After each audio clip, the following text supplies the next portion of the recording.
in case magpalit ng presiding officer, in case po nga na Yeah. meron pong mga mapapalitan na mga miyembro ng impeachment court, wala pong question legal doon as far as sa inyo pong pananaw, Congressman, no?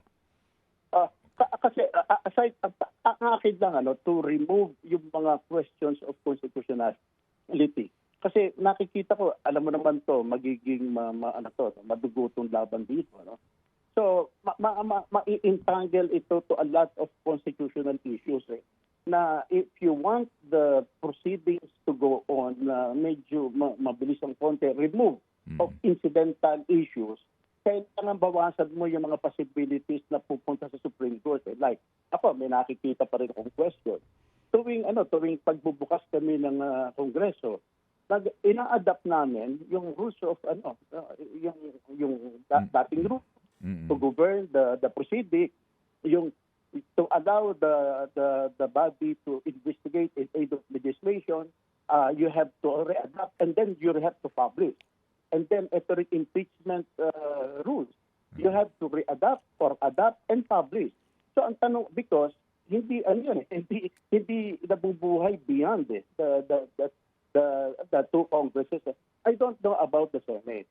Pero may mga may mga kaso din na nangyari na na-question ang Senate na nag-investigate sila in aid of legislation na hindi nila na-publish yung yung kanilang rules. Opo. Kaya ang akin halimbawa kung katulad sa House na by June 30 wala na kami rules to speak of at nag-a-adapt ng panibago by June by opening.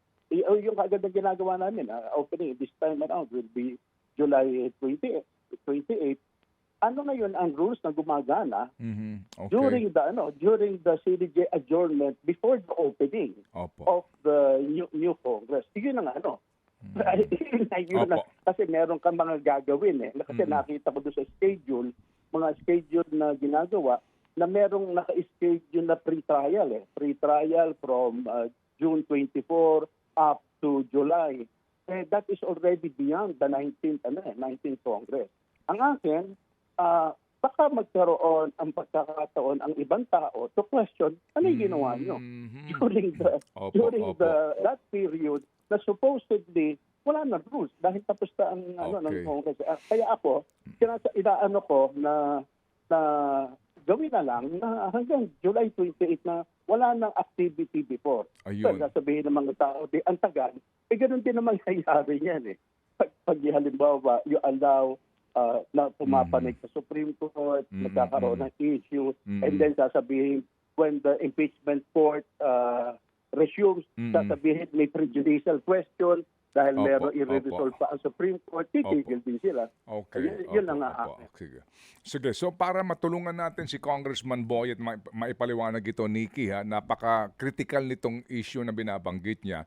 Bagamat magtutuloy, makakatawid ang impeachment court sa 20th Congress, ang magiging issue naman ay yung rules.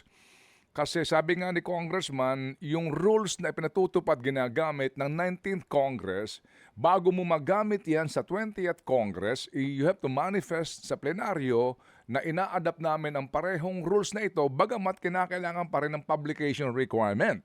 Otherwise, meron na namang question legal. So, hanggat wala pa yan na sa katuparan yung gantong uri po ng panuntunan in both houses, dapat wala ka munang aktibidad sa impeachment hanggat hindi yan ay kaklaro. And that will only happen sa regular opening po ng first regular session ng Kongreso on the fourth Monday of July. Ganun po, Congressman. Yeah, parang akin, during the opening, wala ka nang pinag-uusapan, ano nangyari ng anong karapatan natin na mag-conduct ng whatever, pre-trial, etc. during the time. Kung malinis, wala nangyari, hindi mo naman pwede i-question yung nangyari nung last Congress because it is within the right of yung preceding Congress to do whatever it can because meron silang rules at the time. Opo. So, kumbaga po, tama ba, bagamat makakatawid yung impeachment court, sa 20th Congress, yung rules ng 19th Congress, hindi automatic kasama po ng pagtawid ng impeachment court dito po sa ating panuntunan. Hindi kasama automatically yung rules of impeachment po na ipatutupad sa Senado. Ganun po yon. Ako, I cannot, pero I think baka it's similar because it's the requirement ng Constitution yan. No? Pero klaro sa House, talagang kami, talagang kailangan. Okay. Kaya sa opening pa lang yan, you provisionally adopt our rules na hindi mo naman kailangan i-publish. Pero you also provisionally adopt yung House impeachment saka yung in aid of legislation because under the Constitution, required yan to be published. Yun ang ginagawa ng House Okay. every new Congress. Kaya nga ako, hindi ko, while I am, palagay ko baka ganun din, the requirement of the Constitution. Kaya ang magiging, bakit mo bibigyan ng dahilan ang sino man na magkaroon ng basihan na pumanik sa Supreme Court na i-question ko ano man ang nangyari beyond the 19th Congress and before the adoption of the new Okay. rules of Opo. the 20th Okay, sige. Congress.